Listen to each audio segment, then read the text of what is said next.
Bienvenue, chère famille en Christ. Aujourd'hui, nous allons nous plonger dans l'une des forces les plus inarrêtables, invaincue et inébranlable de tout le ciel et de la terre. Le sang de Jésus-Christ de Nazareth. Ce n'est pas juste une doctrine, c'est une puissance. C'est ta protection.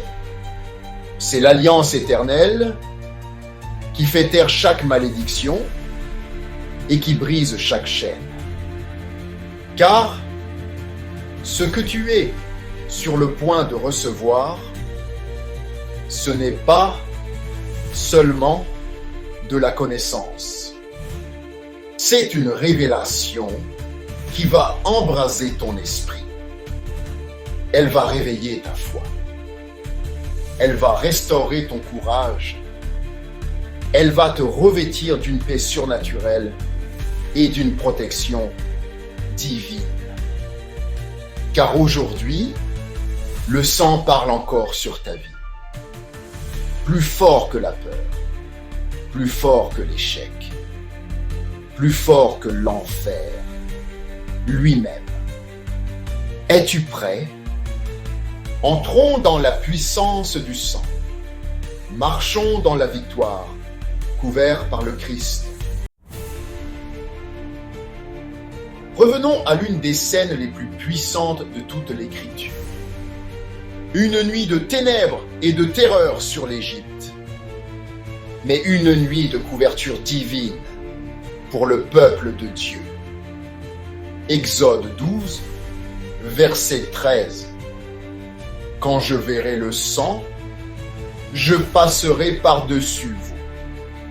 Aucun fléau destructeur ne vous atteindra. Dans l'obéissance, les Israélites ont fait quelque chose d'étrange aux yeux humains, mais de surnaturel dans l'esprit. Ils ont pris le sang d'un agneau sans défaut et l'ont appliqué sur les linteaux de leurs portes. Et tandis que l'ange de la mort parcourait le pays, chaque maison couverte de sang fut épargnée. Chaque foyer marqué par l'obéissance et la foi resta intact. Pas parce qu'ils étaient sans péché, pas parce qu'ils étaient forts, mais parce qu'ils étaient couverts. Le sang devint leur bouclier. C'était le signal du ciel. Ceux-ci sont à moi. Ne les touche pas. Et mon ami, cette même couverture repose sur toi aujourd'hui, non pas avec le sang d'un agneau, mais avec le sang de Jésus-Christ de Nazareth. Quand la peur s'approche, quand le jugement se lève, quand les ténèbres t'enveloppent, le sang parle encore. Le sang protège encore. Tu n'as pas besoin d'être parfait pour être protégé. Tu as juste besoin d'être couvert. Leçon. Quand tu appliques le sang de Jésus sur ta vie, tu te places sous la plus haute protection du ciel. Aucune arme, aucune peste, aucune malédiction, aucun démon ne peut passer outre ce que Dieu a marqué comme étant à lui. Tu n'es pas simplement en sécurité, tu es scellé. Tu n'es pas juste épargné, tu es revendiqué. Marche avec audace aujourd'hui, pas dans la peur, mais sous le sang. Parce que ce que le sang couvre, l'enfer ne peut pas toucher.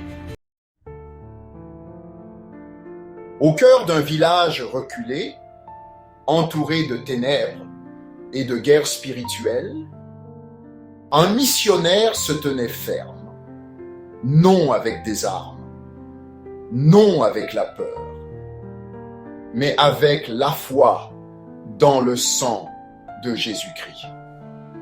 Chaque soir, alors que le soleil se couchait et que la peur rampait, il murmurait une déclaration simple mais puissante. Je plaide le sang de Jésus sur cette maison. Une nuit, un sorcier, connu pour ses malédictions mortelles, tourna son regard vers la maison du missionnaire. Il fit des rituels. Il lança des sorts. Mais ce qui se produisit ensuite stupéfia tout le village. Le lendemain matin, les habitants accoururent vers le missionnaire en disant « Nous avons essayé d'approcher, mais c'était impossible. Il y avait un cercle de feu autour de ta maison. Personne ne pouvait passer. Il n'y avait ni torche, ni garde. Juste une barrière surnaturelle que l'ennemi ne pouvait franchir. Ce qu'ils ont vu n'était pas un feu physique. C'était la protection invisible du sang de Jésus. Une force si réelle, si puissante, si impénétrable que même les démons respectent ses frontières. Ce missionnaire déclara plus tard « Ce n'était pas moi, c'était le sang. Je le plaide chaque nuit sur ma maison et je dors dans une paix parfaite. Leçon. Le sang de Jésus-Christ de Nazareth n'est pas qu'un symbole, c'est une arme, un mur, un feu que l'ennemi ne peut franchir. Quand tu plaides le sang, tu traces une ligne dans l'esprit que ni malédiction, ni sorcellerie, ni démon ne peuvent franchir. Ne sous-estime pas ce que tu ne vois pas. L'enfer tremble au son du mot, le sang. Quand tu le déclares, que tu couvres ta maison et que tu tiens ferme, tu actives le système de défense céleste sur ta vie. Alors aujourd'hui, lève-toi dans la foi. Couvre ta famille, couvre ton esprit, couvre ton appel. Parce que là où le sang a été appliqué, aucun mal ne peut subsister. Dans la ville fortifiée de Jéricho, promise à la destruction, vivait une femme dont le nom portait la honte, Rahab, la prostituée. Son histoire aurait dû se terminer dans les décombres. Sa réputation aurait dû sceller son destin.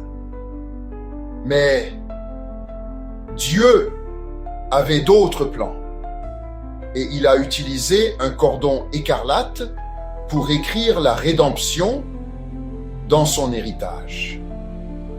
Lorsque les espions israélites sont entrés dans la ville, Rahab les a cachés, risquant sa vie pour les protéger. En échange, ils lui ont donné un signe. Attache un cordon écarlate à ta fenêtre, et toi et ta famille serez épargnés. Elle a obéi. Quelques jours plus tard, les murs de Jéricho se sont écroulés sous une force divine, mais une maison, une seule, est restée debout, celle de Rahab. Pourquoi? À cause de ce fil rouge, à cause de ce symbole de couverture, d'alliance et de sang. Ce n'était pas la solidité de la maison, c'était la marque sur elle qui les a sauvés. Ce cordon annonçait un sang bien plus grand, le sang de Jésus-Christ de Nazareth, qui rachète non seulement les fidèles, mais aussi les oubliés, les rejetés, les indignes. le passé de Rahab ne l'a pas empêché d'être sauvé.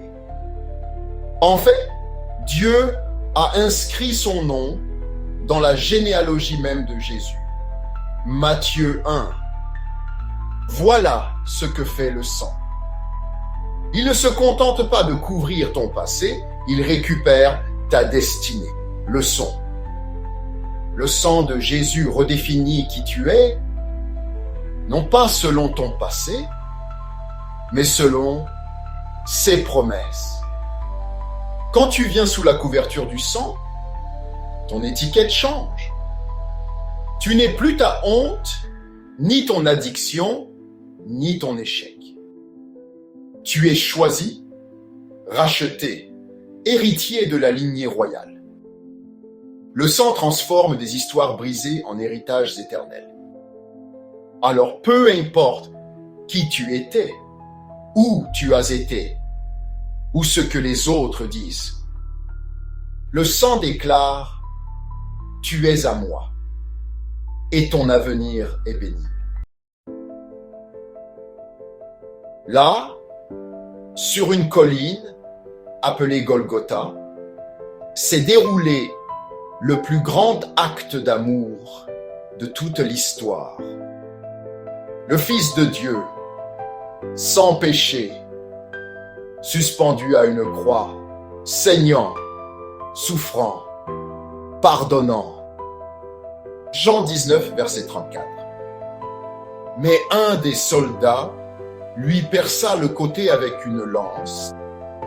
Et aussitôt, il en sortit du sang et de l'eau. Ce n'était pas un hasard. Ce n'était pas un simple symbole. C'était un déversement divin. Le ciel ouvrait une fontaine de miséricorde pour tous. Le sang ne fit pas que couler. Il parle. Chaque goutte criait « Pardonnez ». Payé en entier. À moi. Puis, quelque chose d'inattendu se produisit. Un centurion romain, formé pour tuer, endurci par la guerre, l'homme même qui gardait l'exécution de Jésus, leva les yeux et fut bouleversé. Luc 23, verset 47. Quand le centenier vit ce qui était arrivé, il glorifia Dieu en disant « Certainement, cet homme était juste. Le sang n'a pas seulement atteint la foule, il a atteint celui qui l'avait versé. Il a transformé un bourreau en adorateur. Il a transformé la culpabilité en gloire. Voilà la puissance du sang de Jésus. Il ne se contente pas de couvrir les blessés. Il guérit ceux qui ont blessé. Il ne fait pas que laver les innocents. Il rachète les coupables. Il ne fait pas que pardonner le péché. Il transforme le pécheur. Ce centurion repartit à jamais transformé, et toi aussi, tu peux l'être. Le sang. Le sang de Jésus ne fait pas que pardonner, il transforme. Il n'y a aucun cœur trop dur, aucun péché trop profond, aucun passé trop sombre pour l'atteinte de la croix. Si Dieu a pu prendre l'homme qui a percé Jésus et le transformer en croyant, alors il y a de l'espoir pour n'importe qui, y compris toi. La croix n'est pas la fin, c'est le commencement de la transformation. Elle s'appelait grâce, et sa vie était remplie de destinée. Une jeune femme audacieuse dans la foi, dévouée à Jésus.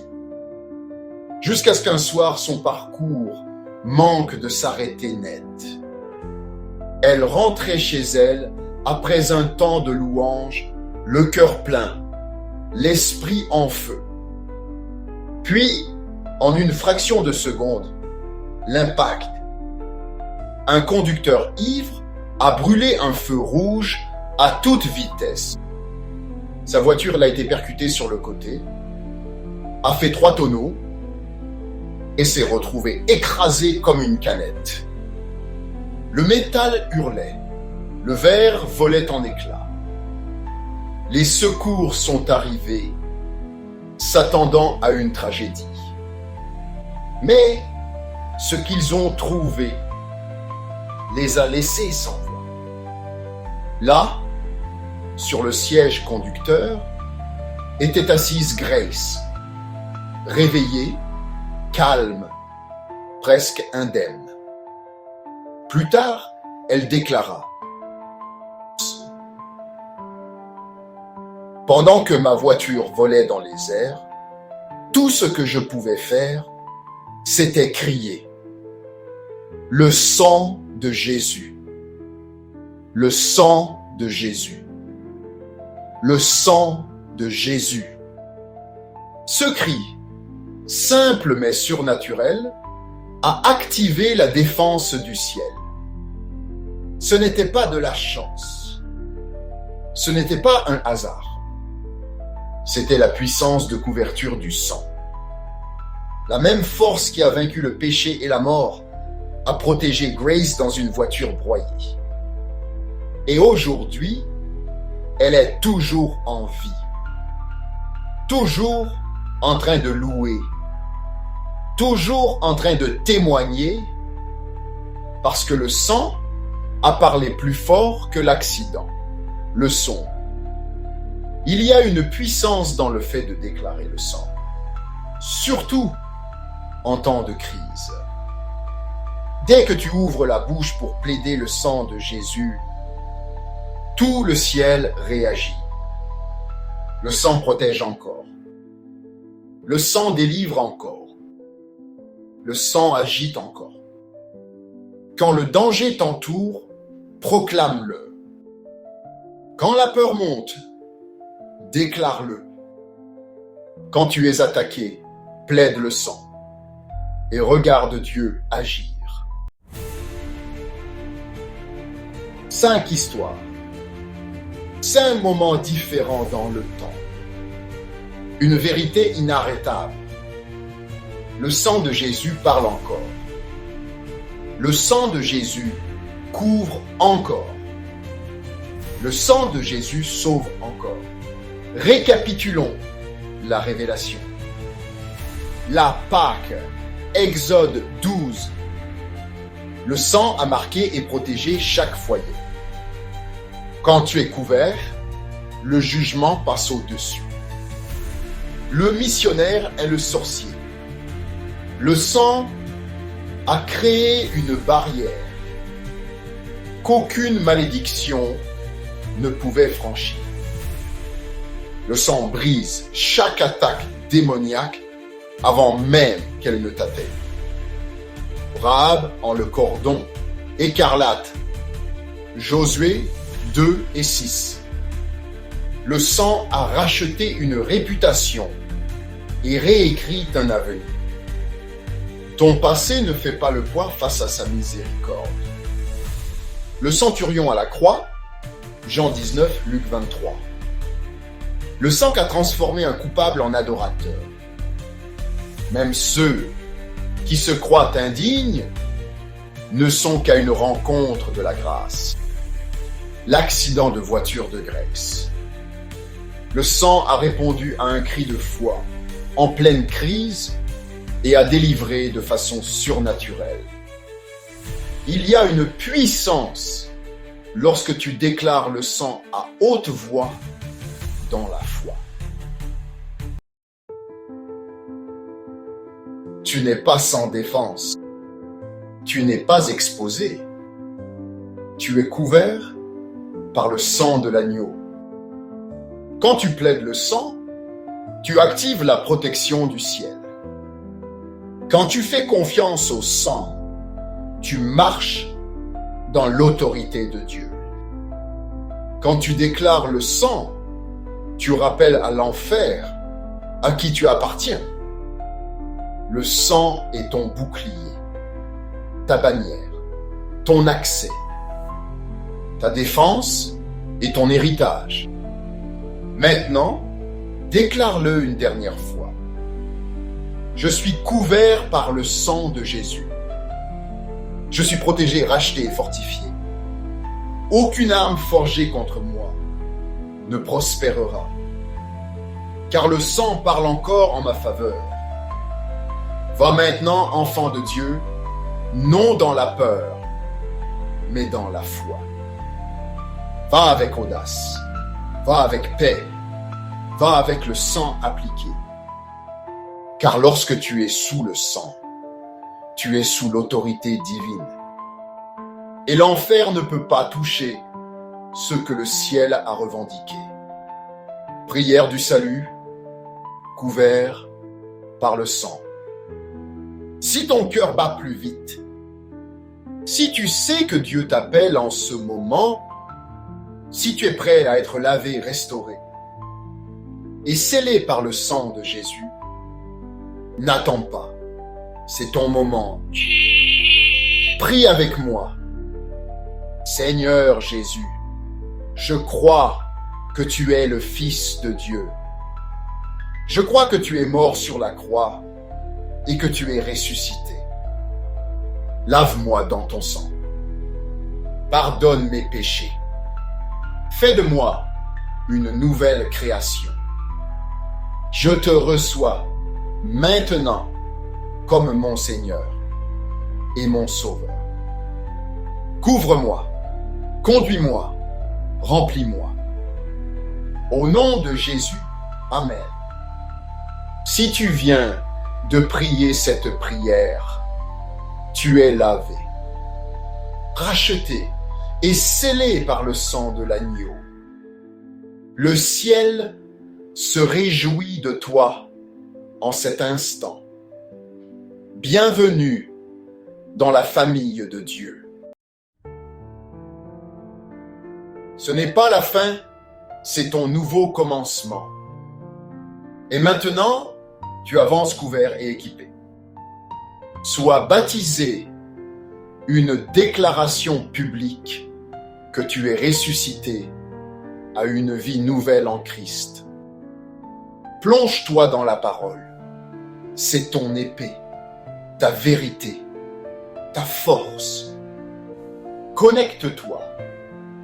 Trouve une église fondée sur la Bible, où Jésus-Christ de Nazareth est Seigneur. Et chaque jour déclare avec audace: je suis couvert par le sang de Jésus-Christ de Nazareth.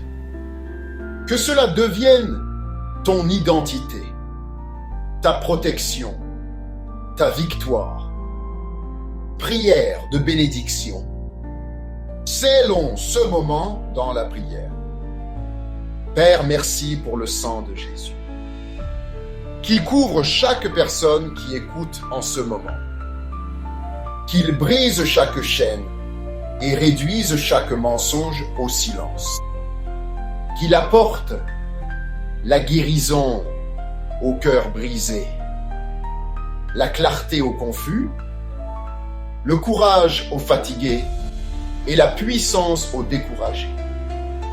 Entoure chaque foyer, chaque famille, chaque cœur avec le sang de l'agneau. Protège leur paix, leur destinée et leur chemin. Au nom puissant de Jésus-Christ de Nazareth, nous déclarons: le sang parle encore et le sang triomphe toujours. Amen. Clôture finale. Marche avec audace aujourd'hui en sachant cette vérité. Tu es couvert, tu es protégé et tu es inarrêtable à cause du sang de Jésus. Si ce message a touché ton esprit ou ravivé ta foi, aime cette vidéo, partage-la, abonne-toi pour en recevoir plus. Il commente: je suis couvert par le sang. Avance maintenant avec confiance, car tu es marqué par le ciel. Et l'enfer ne peut pas toucher ce que le sang a revendiqué.